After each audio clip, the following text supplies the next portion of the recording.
Oh, one more. Oh, maybe one more. Yeah, we're good. Okay. This is what we're all about today. We're gonna meet up with Charles Dyer. We'll head out and show him.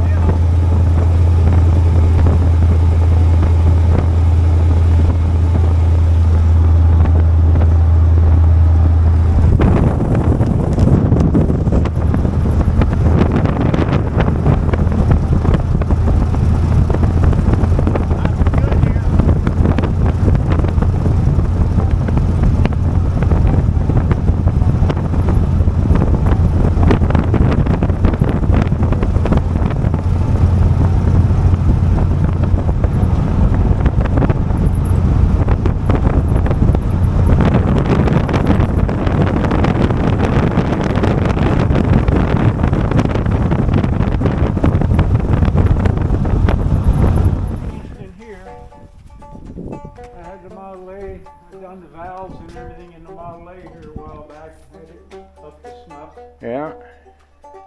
And I bought a brake lathe. Oh. Okay. You know, messing around with this old stuff, Yeah. you can't find anybody to turn drums anymore when you're doing brake work, you know?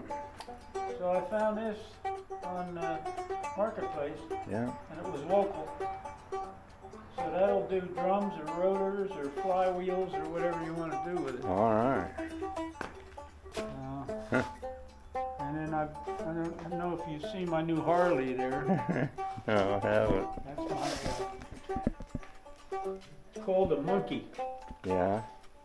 Honda Monkey. And it's a lot like that Trail 70 they had back in the 70s. Basically. This is a 125cc. Yeah. And I use it to run back and forth to my daughter's Yeah. house. Yeah. That's I very got cool. licensed and insured and everything. So Yeah.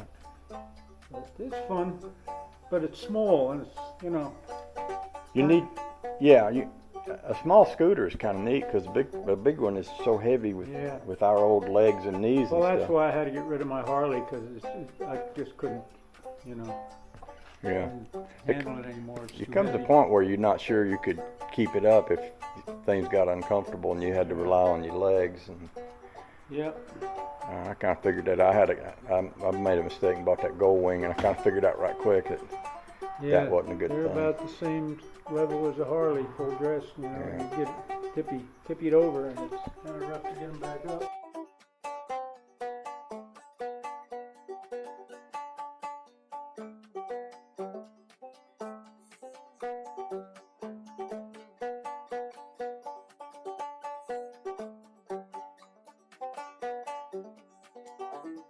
This lift is new, isn't it?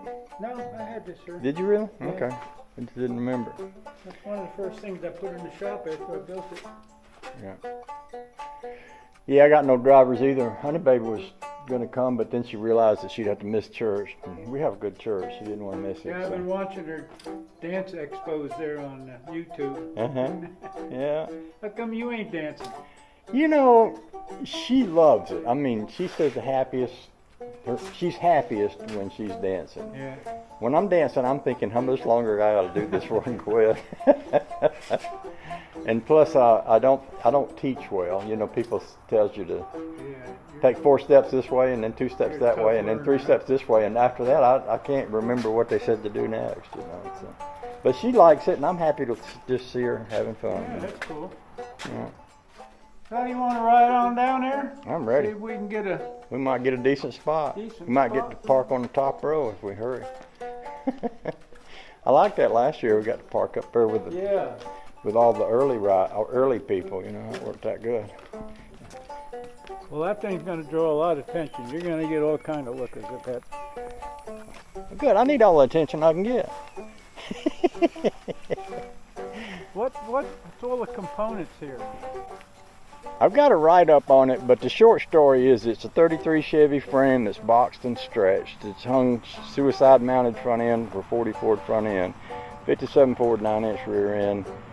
That is a Oldsmobile or a Buick or something steering column. That's a Ford steering box off Ford truck.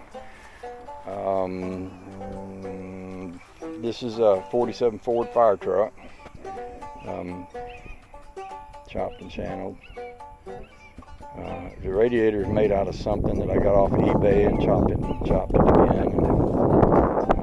Yeah, I remember when you had the Cadillac motor in here. Yeah, that Cadillac motor was problematic in so many ways, and they all involved spending a lot of money. And this is so much better.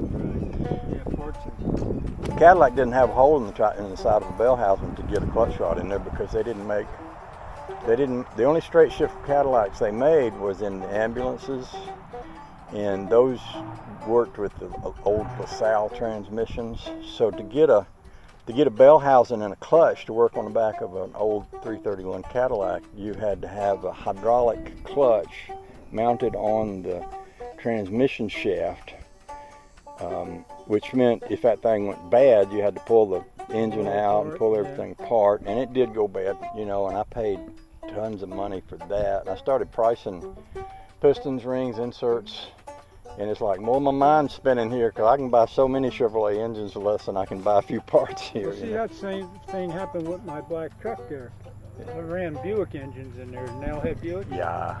And back in the early 80s, I thought I had a rod going bad in it. Yeah. Right, so I priced a crank, and it was just outrageous. So I pulled the motor out.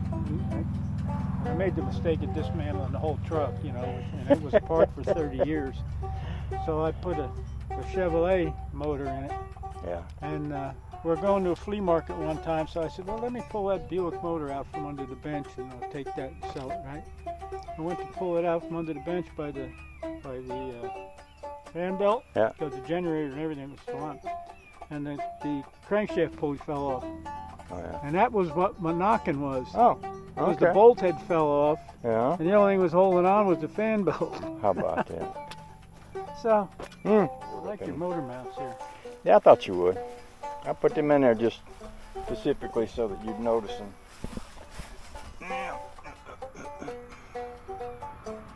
What the ride. Pretty cool. I likes it.